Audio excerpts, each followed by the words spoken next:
Check out these plums from my sister's backyard. So we decided to make German plum cake. Obviously this starts with getting the pits out of the plums, which is like a very long task and it's boring. And my sister's doing this here, but then my mom came over and it's just like, check this out. This is how you do this in a quick manner and not as slow as yours. So we had a little bit of a race going on here. And I believe that my mom won that race. Check this out. She's pretty fast. Now on to the dough. We need some flour, obviously, and we're gonna sieve that through so it is nice and neat. Then we create a little well. We hit it with a tiny amount of baking powder right here, and then we need a little bit of lemon zest. Look at that, nice and lemony. Here next comes the sugar. This is quite a bit of sugar, but it's also a cake, okay, or like a pie. I don't know what that is. I never know the difference. Next up, cold butter. You see, we cut this down in little pieces, but the butter should be cold, not warm or melted. This is cold butter. We cut it up like this, and now we hit it with 1 egg. You could also do 2 eggs if you really wanted to, but we're trying to keep it light, obviously.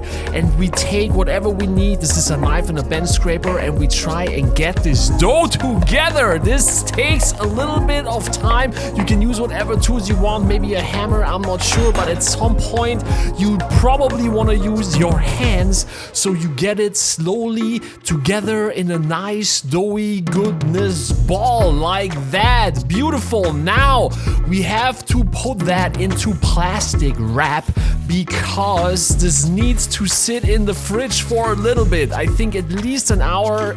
Ours was in there for 3 to 4 hours, so little bit of time you need in between here.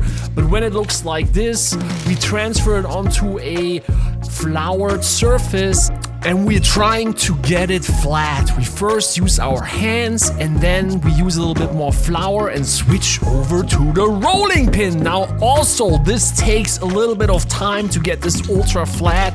We need it like in the size of a baking sheet, a German baking sheet that is. So I don't know exactly the sizes, but we spread it out, we have it already here on a parchment paper. Now we clean up the sides so that they get nice and neat, but we keep these pieces that we cut off here because now we fill in some holes if we have any. See, we press it down and then we come on top with the rolling pin again to make this nice and big and even. When it looks like that and it's rolled out, then we transfer it into our baking sheet and now we can hit it with some melted butter. More butter, ladies and gentlemen. This has quite a bit of butter, obviously. Bada bing, bada boom. Now our superstar, the plums from my sister's backyard, come in here and we have them and then we arrange them until they cover the entire dough sheet, okay? So this is also a little bit of time that takes to organize that nice and neatly. Now we need some Streusels. Yeah, Streusel. This is sugar with flour so far. We mix this up. Then we hit it with a little bit of cinnamon, just a touch, not too much, but so a little bit of extra flavor. And then you guessed it right, after we combine this, we hit it with the melted butter. Look how orange this is. I don't know why it looks like this, but there's some healthy cows from Ireland, I heard. But we mix this in until it kind of looks like this, more or less, and we take it, and now we try and spread it out evenly on top of our plums. Nice plums with crumbs. Oh, open up our oven and now we bake this for a good 30 minutes or so, 45 minutes. This is how it comes out.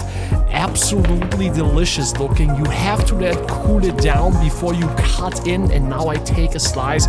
You should serve this with whipped cream in Germany, but I just wanted to taste it like that. And I can tell you, it doesn't only look good, it also tastes absolutely amazing. Thank you, Mom.